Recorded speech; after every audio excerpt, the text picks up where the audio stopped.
Hey Warpugs, today we're checking out Max0r's incorrect review of Cyberpunk 2077. This was requested by Raw in the other request tab of the Discord. Guys, there are so many requests, it boggles my comprehension, and it makes me worry about the future. Severely. There is so many requests, and I want to get to them all, but I need to eat and sleep. And eventually I have to poop, guys. At some point I do have to do that. We're going to get into Max0r, though. Oh my god. So a lot of stuff's been happening over the last 24 hours for me. And a lot of exciting stuff. I've got some hopes. Things like that. We'll see what happens in the next coming weeks. But I might have some exciting news. And I have all of you to thank for that. We will find out. I don't know yet. In either case, let's sit back. Let's have a laugh. Guys, I will be playing, I think it's Town of Salem tonight on Twitch. I hope you guys join me. And then every night on Twitch at Old Man Lives, I'm doing Mountain Blade 2, the Bannerlord. I am trying to create the Imperium in Botania after I destabilize it like Alfarius.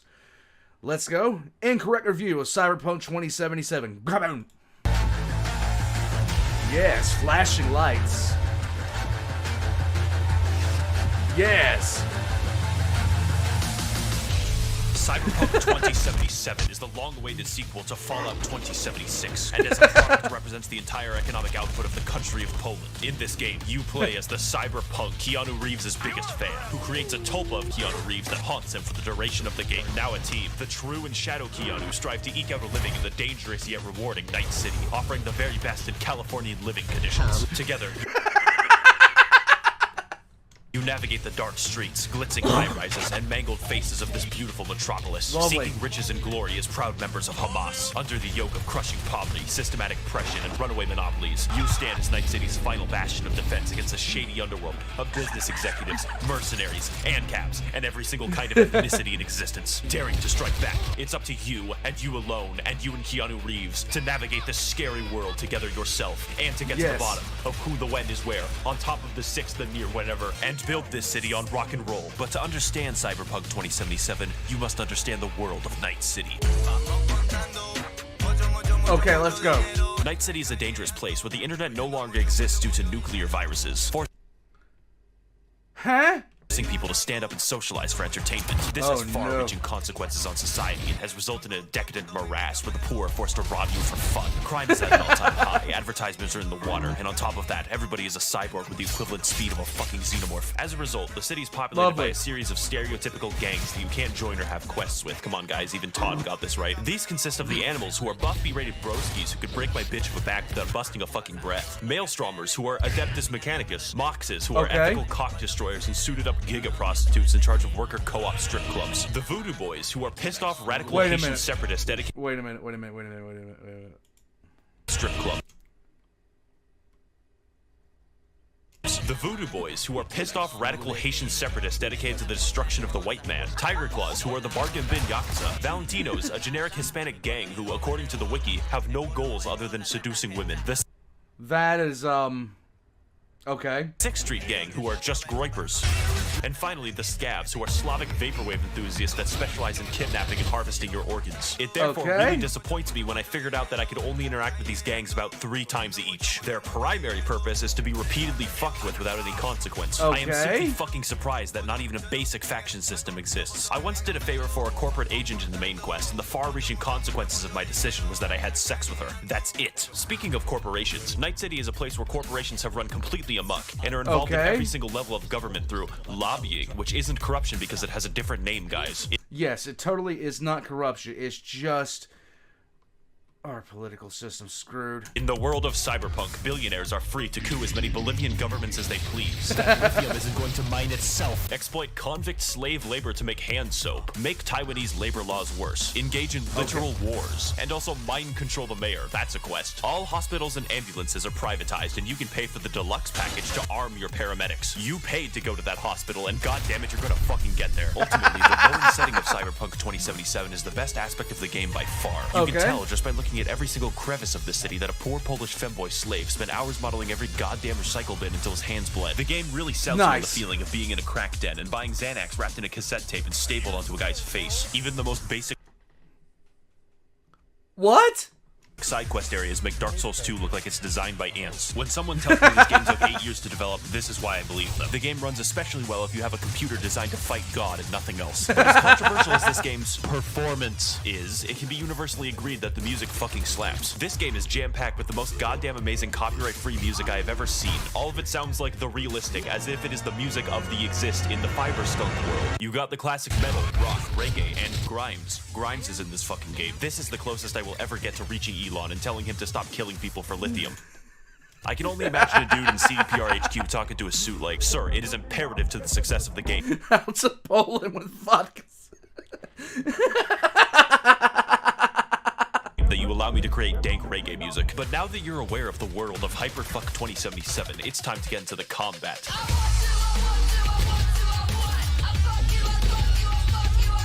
When you first play the gameplay mechanics won't seem that complex, and every enemy is kind of a bullet sponge. This will persist until you unlock the gigantic mantis blades that protrude from your arms and fly 15 feet forward into most enemies like a xenomorph. This is the only goddamn RPG besides Skyrim where melee isn't just viable, it's fucking optimal. I didn't even try to hack or do stealth after I figured this out. Ultimately, the game isn't afraid to let you break it in terms of damage numbers and lets you experiment with maybe 2 or 3 different main specializations on top of the basic shooter gameplay. If you stick to a basic rifle and try to do something like aim at enemies like a fucking idiot, you're gonna have a bad time. So what I recommend is stacking crit damage over several orders of magnitude with a revolver and insta-killing every single enemy you see. Any shooter that encourages you to be mobile in a fight is more fun than sitting in a corner and blinking, and Cyberpunk gives a lot of incentives to move. Cyberpunk is also a game where you not only modify skills in a tree, but metal in a body, such as passive bonuses that I don't care about, and the goddamn gorilla arms. Do I need to say more? You can return...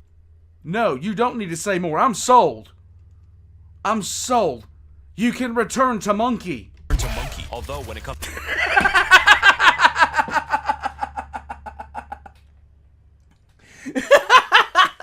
to all these different weapons and specializations, it seems that there isn't much variety in how you specialize. Whatever happened to Skyrim giving an entire skill tree dedicated to just being a werewolf? Tech pistols, smart pistols, stupid pistols, revolvers, burst fire? Have bonuses for all of them or none of them? The combat is fun, but there isn't that much to it, which is why it reminds me of Borderlands. There's also the driving gameplay, and it feels like ice skating on a pool of frozen lubricant and dozens of ropes are in the way. Cars have the stopping distance of several fucking city blocks and want to drift for literally every turn. It is faster in this game to delete your save file and create a new one if you want to travel back to your fucking house. This is because Max City ran out of rubber in the year 2040 and have subsequently been making tires out of the increasingly rotted corpse of the Michelin Man. When it comes to the open world or dynamic gameplay, I'm really glad that it didn't take the GTA 5 route where you play tennis once and then get fucking bored. Mr. Boss for the win here, and in this video, I'm going to be showing you guys a full-length tennis match. Instead, the game saturates itself with small, numerous side quests where 90% of the time you're paid to go somewhere, kill everyone, and then leave with no nuance.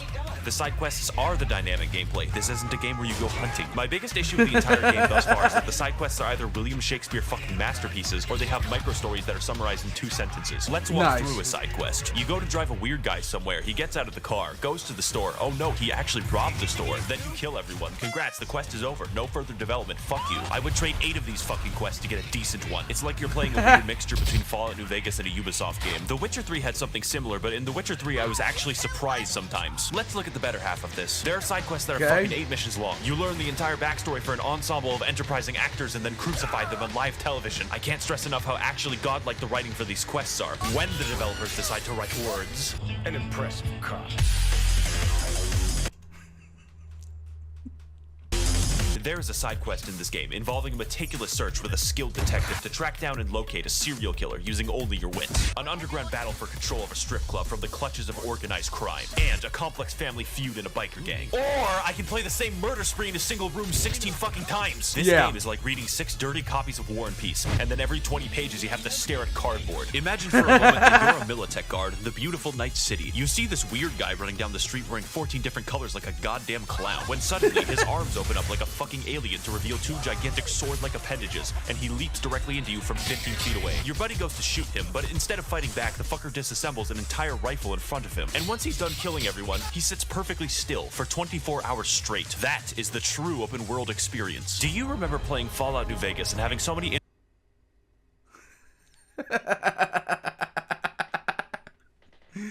That's like everything. No. Interesting little elements to the quests and their effect on the world that you never had to find the fun. Well, most of Crying Trunk's quests had me going, oh yeah, this is a video game. I never felt like these quests improved my relationship with Freeside or helped the NCR. They were just there to waste my time. In fact, let's stop comparing things to Fallout New Vegas forever, since it's the perfect game. Don't let Tom hear about this conversation. That aside, there are a good 30 to 40 hours of meaningful content in this game. You don't have to do all the gigs unless you're reviewing the game.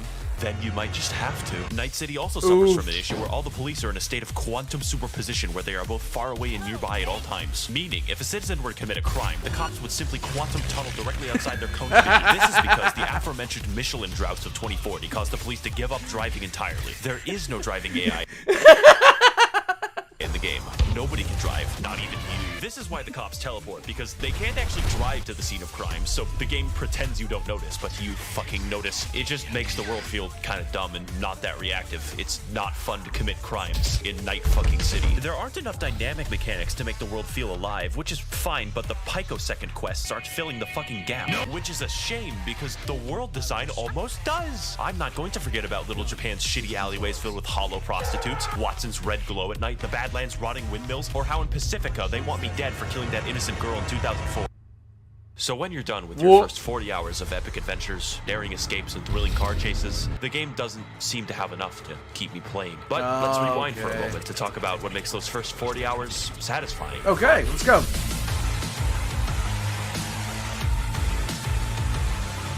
Spoilers for the rest of the video. I'd save this part for last, in case you're a child or seeing this 10 years from now after Mecha-G's World Takeover, in which case, like The Witcher 3, the main quest is actually not written by gorillas. In the years following Skyrim's release, Polish scientists were able to extract and locate the hidden element known as being fucking subtle, and are mostly able to apply it to the world of Cyberpunk 2077. The game is willing to stop and give you quiet moments with the characters, as if they're written to be like people, and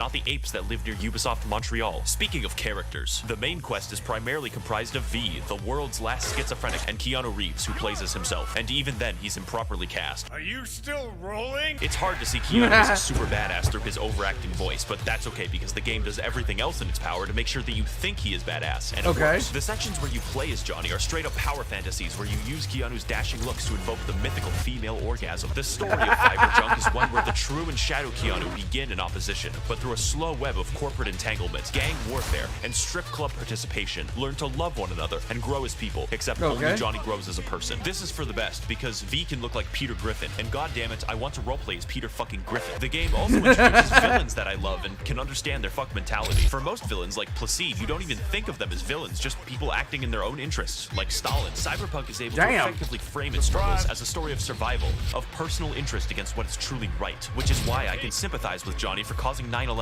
And though I don't agree, I totally understand Saburo's decision to melt those orphans into useful paper. That got me motivated to stop him. The mentality of these people uniquely corresponds to the wider world. Where human life means nothing, and everyone is out for themselves, just like America. What I didn't appreciate is that through the game, the main quest gives you a false sense of urgency when there is none. Peter Griffin repeatedly suffers from schizophrenic episodes that cause his eyeballs to enter screensaver mode. Every single character in existence urges you to finish the story and save your life as fast as possible, but it will never matter until the plot decides that it matters. If you do all of the side quests, V is the equivalent of a sickly paper bag carrying a shotgun with 50 hydraulic toasters attached, and one of those toasters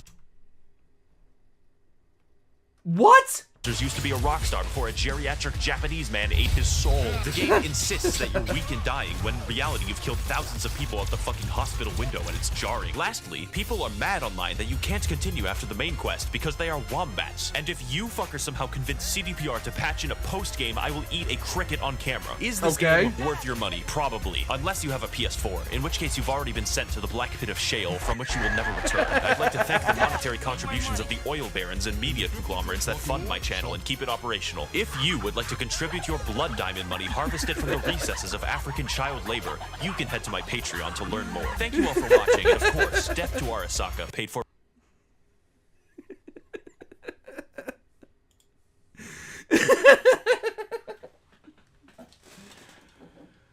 I have no idea. Shotgun with visible. Shotgun with multiple toasters attached is probably the most dangerous weapon on the planet. The Mechanicus would like to have his number, though. Guys, it just blows my mind how much Max0r can pack into a single video. The sheer randomness of this just drives me crazy. I absolutely love it. It's one of the things about Max0r's videos that I've always enjoyed, no matter what, because it's always going to make me laugh when it's just completely psychotic and random. And he has perfected that. This was done 2 years ago, and bruh, like, oh my god. So, guys, I really want to get that I really need that soundtrack from Cyberpunk now. I really need that soundtrack because I want to listen to that. I don't know. I listen to everything, so why not that? Hit the like button if you haven't already. I don't have much else to say. Leave a comment below if you can. I have a Patreon down below as well as merch done by Valk. I have ordered some of my own merch. It's going to be here soon. I can't wait to put it on. And we're going to be retiring this hat pretty soon, guys. Until next time, Keanu Reeves will never age. In 2077, he's going to look like he does now. I'm just saying.